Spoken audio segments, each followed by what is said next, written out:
Welcome back, guys, to Phoenix Wright, Trials and Tribulations, where with some issues with presenting a bit of evidence, we've lost a ton of our health bar.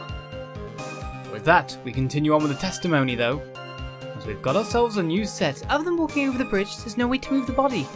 Of which I think I've already found something that might prove very useful in the pictures. There's no way to move the body, you say. So I must have just gotten confused, I guess. Was the snow still falling, or had it stopped? Does it really matter that much? Or are you saying there was a way to cross a burning bridge? Well, obviously there is a way. Because the bridge would have been burning at the time. Yes, but if the snow had already stopped when the incident took place, I couldn't have crossed the bridge, naturally. But I think it's just like Mr. Godot said. The body did make it across somehow.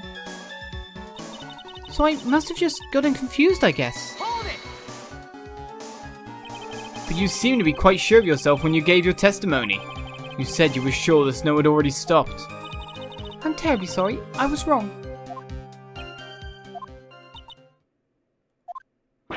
Does she really think an apology is going to get her off the hook? Was the snow still falling, or had it stopped? Does it really matter that much? Hold it! Yeah.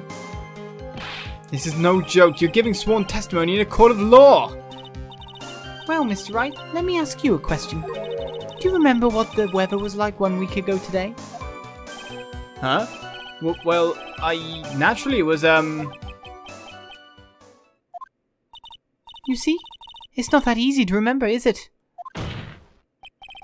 But if it had been some kind of a special day, I would have remembered. For example, it was pouring rain on the day of my elementary school graduation. Objection! That's a good actual comeback, to be fair. No one wants to hear about your childhood traumas, trite. What? By the time the murder took place, the snow had already stopped. If you insist on obsessing over that one statement, let's see the proof. Show some evidence that the body somehow crossed the bridge while it was on fire. Why are you saying that there is a way to cross a burning bridge? So we've got to make up a reason? Hold it! Well, we may as well press this and see if anything gets revealed from this. But to be honest, it's either the photo I presented. It's going to be between that and the picture of the burning bridge itself that Larry drew. So it's probably the picture. Well, I don't see why there couldn't be a way across. Mr. Wright, don't you think that sounds a bit silly? Dead body crossing a burning bridge. Did anyone actually witness such a thing? Ha! If there was, I don't think you'd call someone like that a witness. After all, a dream isn't the same as actually seeing something. I've come all this way, so I owe it to everyone to figure this out. But how do you transport a body across a burning bridge? Even if I don't know the exact answer yet, it's okay. I'll start by examining all of my evidence and see where that takes me. It's definitely the burning bridge picture. I've got to be like a shark. If I don't keep moving, I'm as good as dead. There's no way to move the body other than walking over the bridge. Right, the burning bridge picture shows that someone saw the body literally flying across everything else. Do you know what I mean? So there was a way to get it across. There was one thing that got across, not a body. Well, you know, there was one thing that got across, not someone with a body, but just one thing, which could have been just a body. There we go, I finally found it. But what's really a matter here, and what I saw at the end of last episode, is a matter of perspective. As you can see, the cables on this picture are the opposite of the other picture. Of which, due to the investigation, and I pointed out at the time, like, why isn't it on there? Is the bridge kind of safe? One of the moorings of the ropes, the suspension kind of bitty bits, was gone. In fact, it's dangling under the bridge. Now, nothing fell, and none of the ropes actually gave due to the fire. It was tied to one side, pretty much on the path.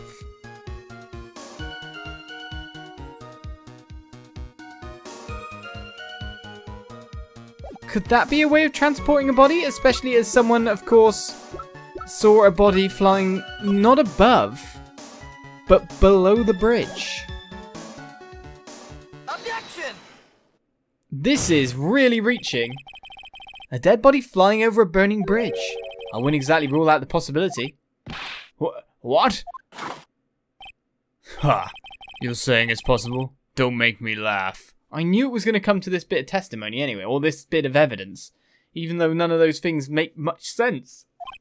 The only thing that's possible about your claim is that it's been pulled out of thin air. I don't know about that. In any case, we have a witness who did see it happen. What preposterous! Who is it? Who is this witness? The most unreliable of all. I can't chicken out here. I've got to keep on the attack and go, go, go. Miss Elise Donim's brilliant and highly gifted apprentice, Loris Donim. Brilliant? Highly gifted. Apprentice? Remember what he said in his testimony. That night he was at the Mountain Shack, Heavenly Hall. And that's when he witnessed the event. Perspective, he's lying on his back. I think you've all seen this sketch before. It's an exact drawing of what he witnessed that night. Are you serious? Today's not April Fool's Day, is it? Mr. Wright, are you seriously claiming that the victim flew through the air? And you're using this prophetic scribble to support your argument? Oh, the judge looks like he's about to blow a gasket. Huh. Well, Trite, there's nowhere for you to hide now. Other than looking like it was drawn by a 6-year-old, does this sketch prove anything? Yes, I'm pretty sure it does, and I'm gonna prove it. Listen, I know your tricks. You're trying to turn this whole thing upside down. That's it. He's literally saying it, spelling out. If you're so eager to turn this case upside down, why not start with this sketch? Upside down? Why did Godot say that? Alright then, let's hear the defense's theory. What exactly is the sketch trying to show? I don't think old Whiskerface is going to forgive any more mistakes. Alright, Phoenix, look carefully and think it over. The sketch drawn by Loris Nim is evidence of nothing, a complete contradiction, or exactly what happened. I guess it's a complete contradiction considering one of the struts is still up in the picture. Mind you, by the look of the picture... No, that's not the picture. There is, of course, one suspension string for each side. Well, there is one up still on the other side.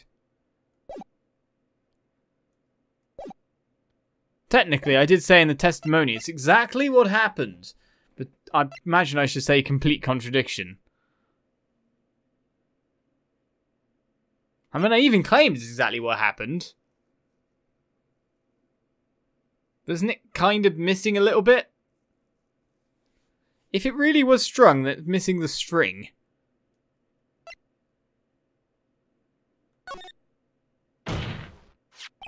Something is obviously funny about this sketch. The writer, I'm no art critic, but even I can see that. No, that's not what I mean, Your Honor. Loris Donim stated over and over that this sketch was exactly as he saw it, so I probably could have presented that by the look of it. However, if we're to believe his testimony, then the sketch contradicts reality as we know it. Contradicts reality? Ha! This is getting interesting. Looks like you're back to that finger-pointing thing again. Okay, Trite. So what exactly contradicts reality as we know it? It's a smaller penalty this time, by the look of it, because I'm looking at a penalty bar seriously now, which means we might be able to survive a second death afterwards. But if you switch the perspective, what really would be missing is this wire here, wouldn't it? Wouldn't it? I can't get it exactly on it. It's too exactly precise. No, there, do, what, there. Now that'll do, I guess. But if you switch it around, it'd be that side of the bridge, maybe? I'll give it a go. Take that! Is this wire connected to the bridge? The wire? Ha! Is that the thing that contradicts reality? It is indeed. Then show us the reality it supposedly conflicts with. Show us something that will point out how the sketch contradicts reality. The photo? Take that! Itself? That's a photo of Dusky Bridge, correct? Yes, now compare the sketch and the photo for a minute. In the sketch, the wires appear to be above the guard wires. But on the actual Dusky Bridge, jumping Jehoshaphat, the wires are below the guard wires. What? Order! This sketch is somewhat different than what's depicted in the photo. However, isn't it likely that the artist just saw it wrong? He did, he literally did. Or perhaps he just drew it wrong. Either way, it sounds like you're just wrong. With someone like Larice, I admit a mistake is a definite possibility. But then that begs the question, why did he make a mistake? What was the reason? Are you saying you know the answer to that? Listen, think back, alright? Remember what Larice was doing when he witnessed this event.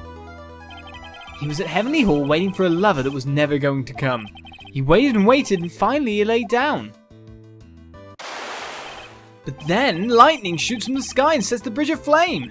Now ponder what sort of position Larice must have been in at the time. Yes, he was lying on his back, which is why I remember the scene the way he did. He was lying on his back? I can't see how it relates. You see things upside down, man? But it does, Your Honor. This is the reason why the wires in the sketch go up instead of down. Ah! Ugh. No way. Larice Donim witnessed the event while he was lying on his back face up. In other words, the scene that he saw was actually upside down. So then, this sketch should actually... I think you finally get it, Your Honor. The correct way to view Larice Donim's sketch is like this. This is how it should actually look. Indeed, that would make the depiction of the fiery woman really accurate as well in terms of something being strung and the head hanging like the body's off kilter due to weight up top. That's really what's going on, and we know the Faye family have weight up top. Don't know why I had to comment that, but that is exactly what the pose the dead body would be in. It's like 100% accurate. This is how it should actually look indeed. The victim's body wasn't flying above the bridge. It was actually swinging below. That's right. Just like a pendulum. Ridiculous. Order! Of all the things to say, a pendulum? The bridge was burning to a crisp. There was no way to get across it. But if the body had been found in the inner temple, it would have caused problems. This is where the criminal decided to take a gamble. They used the burning bridge to get the body across to the other side. And a pendulum was the only way to get it done. Objection. Let's think about this for a minute, shall we?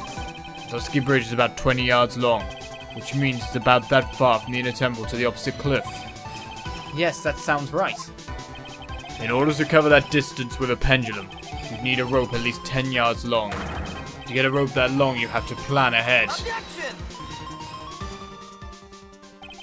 The lightning strike that night can only have been an accident, so it doesn't make sense that the culprit would have prepared the rope beforehand.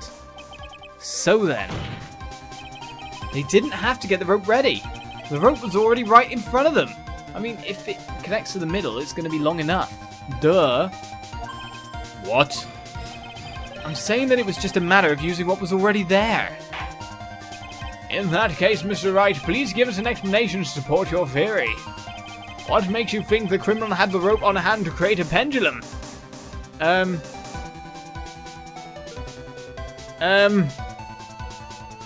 got to be the picture again? Really?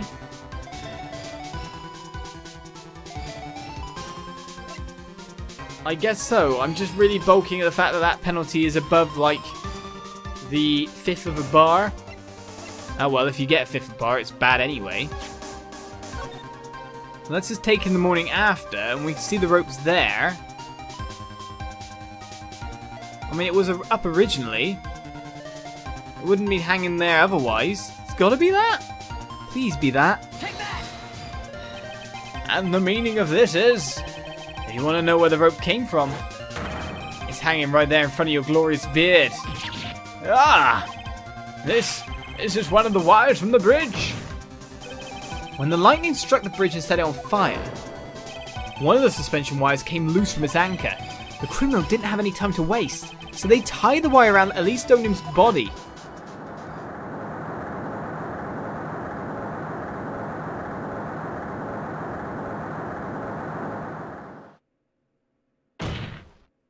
Because there was simply no other way to move the body. Ah. He doesn't like that.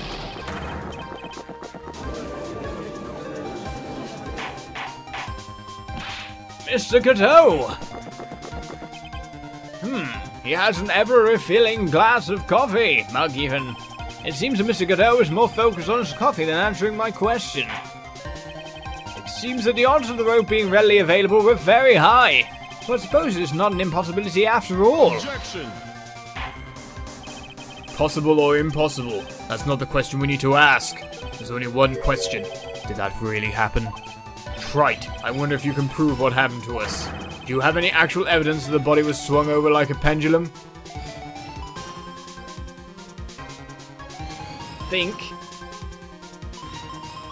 It's a weird penalty again. I think I do. If she still had the staff on her, because the staff ended up over the other place, the crystal sphere fell out somewhere, it has blood on it, and it was discovered by Larry next to the thing. That's a good explanation for it. Before I present my evidence, let me review what we know so far. According to this photo, one of the wires snapped.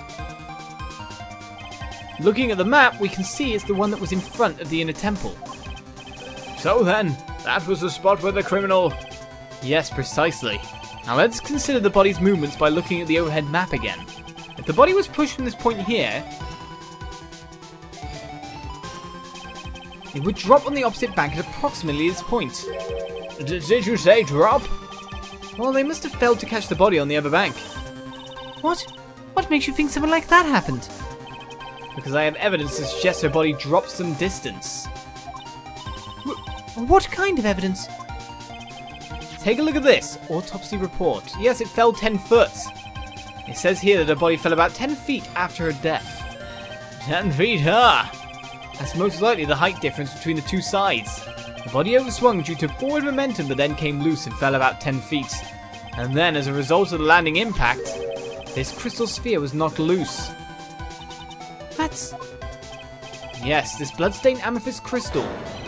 It's the one that came off of Miss Olizandri's staff. And even more important is the place where this crystal sphere was found. Indeed. I believe it's already marked on this overhead map. The crystal was found... Ah! Precisely, Your Honor. In the very spot where the pendulum would arrive if given the right amount of speed. This explains your theory quite well, Mr. Wright. You have provided us with a way the body could have been moved that night. An impressive deduction, Mr. Wright. Most impressive. Oh, I wonder what that shake was. Mr. Wright! I thought this cold coffee might help cool you down. What is the meaning of this, Mr. Cadeau?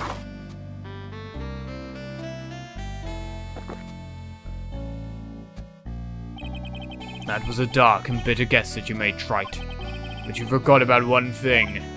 Oh, and what would that be? The aroma. Huh? A coffee's most reliable accomplice is its deep and profound aroma. The rest of the court doesn't speak Coffinese. Can you elaborate a bit more? If the criminal has sent the body to the other side like you say, then naturally, there must have been an accomplice lying in wait to catch it. An accomplice? The criminal wasn't able to cross Dusky Bridge. So who collected the body? What do you have to say about that, Trite? Mr. Cadeau is correct. This can't be the words of a single person. Well, Mr. Wright, you know what you must do. Yes, Your Honor. The body couldn't have made it to Hazakura Temple without an accomplice. Very well then, if you please, Mr. Wright. Who was the person that received the body on the Hazakura Temple side? Well, actually, that's quite simple. It was the person who stabbed things, and the person who was locked over that side that day. Because, of course, Iris herself didn't do the other stuff. That was all done by someone we know was most likely channeled, stuck over the other side, to do a bidding of a parent. The one who collected it all must have been Iris. It can only be you, Sister Iris. Huh? Ah! But I don't see why you're so surprised. The only way to transport the body from Dusky Bridge is by snowmobile. But with a bad back, Sister Bikini could never pick up a body like that. You're the only one that could have managed it. Objection! Right, were you even listening to the witness's testimony? On the night of the crime, this little cutie pie was on cleanup duty in the Inner Temple Garden after the mother-daughter bloodbath. Objection! I haven't forgotten, but have you, Mr. Godot? This witness was also seen at Hazakura Temple, desecrating the corpse of the victim.